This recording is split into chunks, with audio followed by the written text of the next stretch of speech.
in thinking how to close out on this, because it's one of the more emotional ones we've had since I've been here for 10 years, almost 11 years now. And, but it's been a good, I think, a good, thoughtful presentation on both sides. I've looked around the room. Look around the room at all the youth that we have here, all the interns we have, all of our staff. Look at the youth. Don't look at us. Look at the youth. And I think about Tracy Stone-Manning as being a youthful sympathizer for the environment. Her and I might disagree on things, but she was a youthful sympathizer. There is no facts whatsoever that corroborate that she basically had done the things that has been accused. She'd have been charged. She wasn't. They say, well, she took immunity. She took the use of immunity, basically, but didn't prevent her from perjury and all the other things that people have been talking about here. She could have been charged, but she wasn't. 1993, that's out there. The record was there. She went before the state senate in Montana. They could have said, hey, how about this in your record? Nobody. She's had an exemplary performance. She's worked to get across the aisle. She's moderated, been a very moderate person who's been able to bring both sides together. We have testimony to that. It's become very controversial. I respect where my colleagues are coming from on that.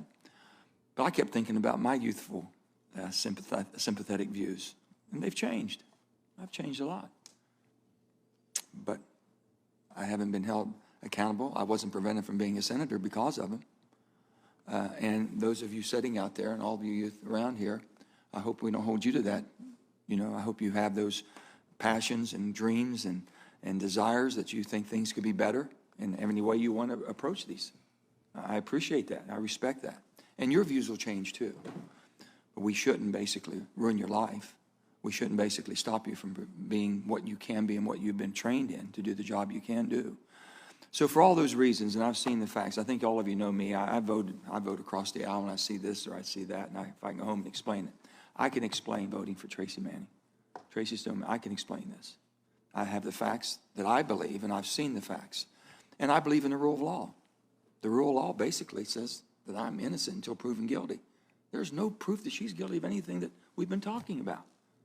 And I think that's what we should be basing our decisions on. And I respect my colleagues. They know that.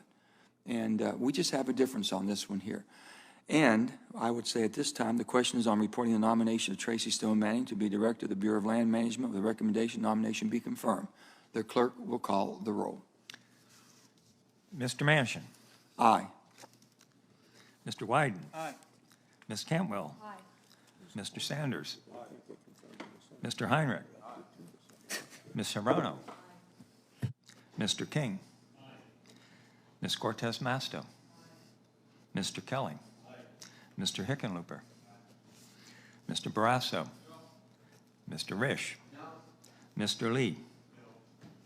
Mr. Daines. Ms. Murkowski. Mr. Hoban. Mr. Langford. No by proxy. Mr. Cassidy. No by proxy. Mrs. Hyde-Smith. Mr. Marshall.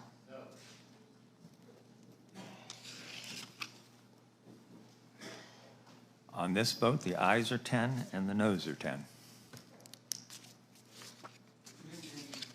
The committee being equally divided on this vote, it becomes my duty under Senate Resolution 27 to transmit a notice of the tie vote to the Secretary of the Senate, after which the majority leader may make a motion to discharge the nomination, and if the motion is agreed to, place the nomination on the executive calendar. This concludes our business before the committee.